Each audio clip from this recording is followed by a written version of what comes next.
안녕하십니까. 법무법인 조은의 배호성 변호사입니다. 오늘은 그 민사소송에서 송달에 대해서 한번 살펴보고자 합니다.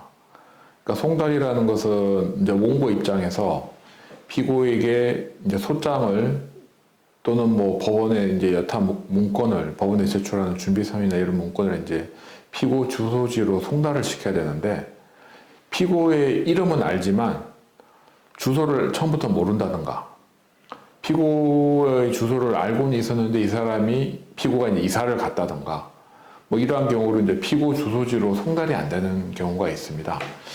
이때는 원고가 피고의 주소를 알아내서 법원에 그 피고의 주소를 제출해야 됩니다. 뭐 원고가 소장을 냈는데 피고 주소지에 송달이 안 되면 법원에서 알아서 뭐 피고 주소를 찾아서 송달시켜 주는 게 아니라, 법원에서는 원고에게 원고가 제출한 서류가 송달이 안 되니 그 피고의 주소를 다시 한번 찾아서 내라, 뭐 이렇게 이제 하게 됩니다.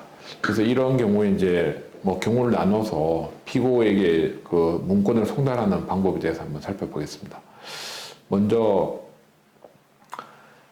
피고의 이름만 알고 주소를 전혀 모르는 경우입니다.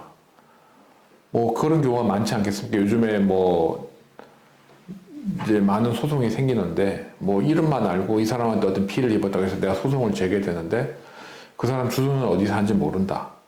그래도 어쨌든 이제 소송을 하려면 그 피고 주소지로 뭔가 문건이 송달이 돼야 됩니다.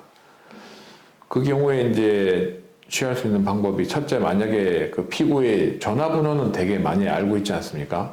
그래서 전화번호를 가지고 법원에 이제 사실조회를 신청하는 겁니다. 보통 전화번호를 알면 뭐 전화번호 가입 그 회사가 SK, LG, KT 이렇게 뭐 3개 있을 거고, 아니면 또 이제 뭐 요즘은 좀 그 작은 회사도 있긴 합니다만 대개 이제 세 군데를 사람들이 많이 쓰니까 이 통신 3사에다가 뭐 어떤 전화번호, 가입자 누구, 주민번호 그리고 주소를 한번 확인해 달라 그러면 그 통신 3사는 처음에 이제 가입 받을 때 뭐 주소, 주민번호 이런 걸 정보를 받으니까 그 확인이 됩니다.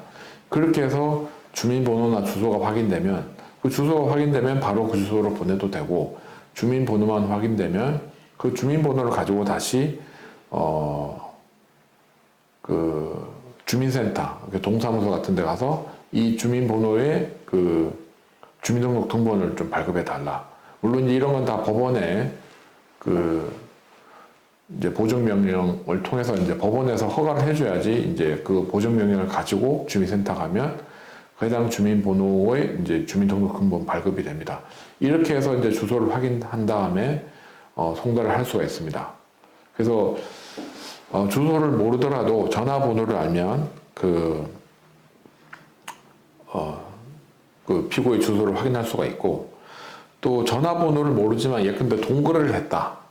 그러면 이제 계좌번호를 알지 않습니까? 내가 어떤 누구의 계좌로 돈을 보냈는데 그 사람이 나한테 돈을 갚지 않는다.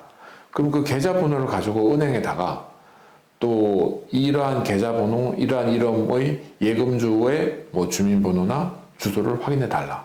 그 은행에서는 또 그 정보를 가지고 있으니까 법원을 통해서 은행에 사실조회 신청하면 은행에서 그 사실조회 회신을 하고, 그게 이제 개인정보가 있으니까 그걸 가지고 마찬가지로 이제 주소 확인이 가능합니다. 다음으로 이제 주소도 알고 이름도 아는데 송달이 안 된다.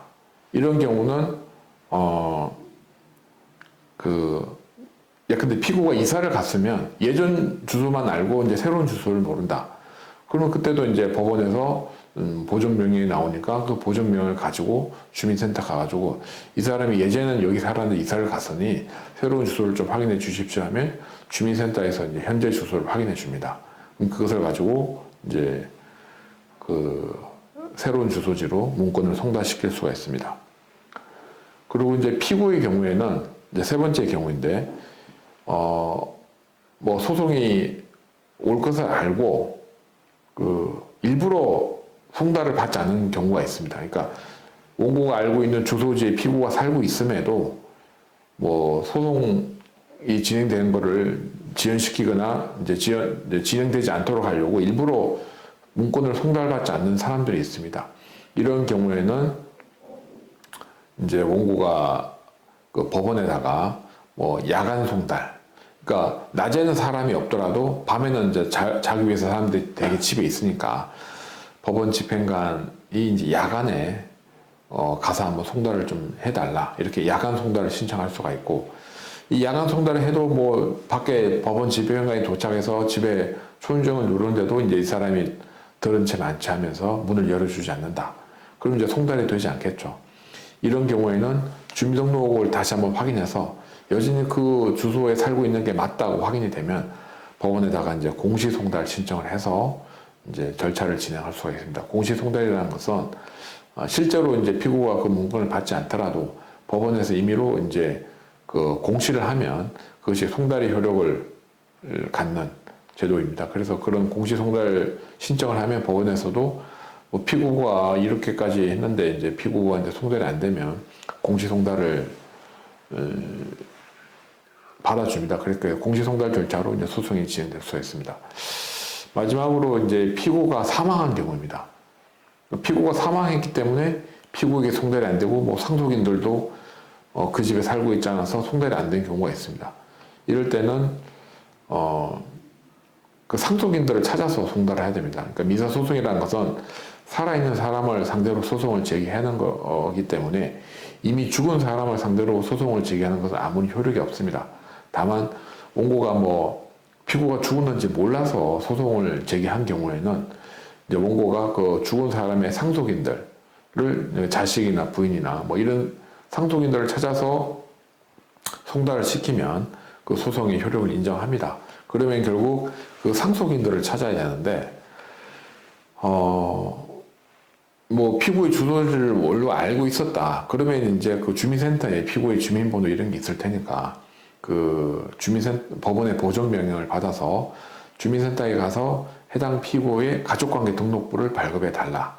그럼 가족관계 등록부 이제 상속인들이 나오고 그 상속인들의 인적사항이 나오니까 그것을 토대로 다시 상속인들이 현재 살고 있는 주소를 확인할 수가 있습니다.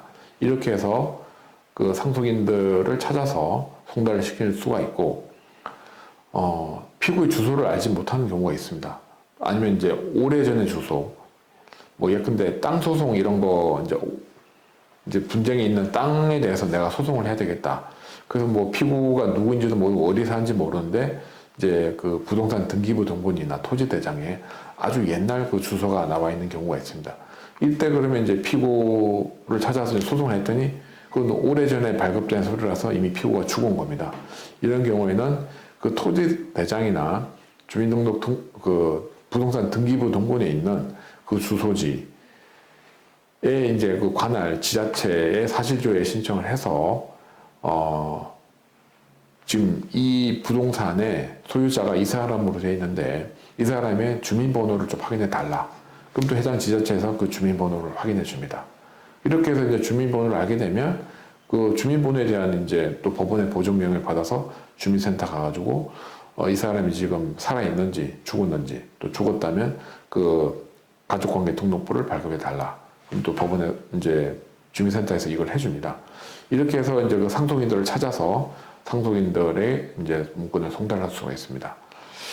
네, 오늘은 이렇게 4가지 정도로 그 피고들에게 서류를 송달하는 방법에 대해서 한번 살펴보았습니다.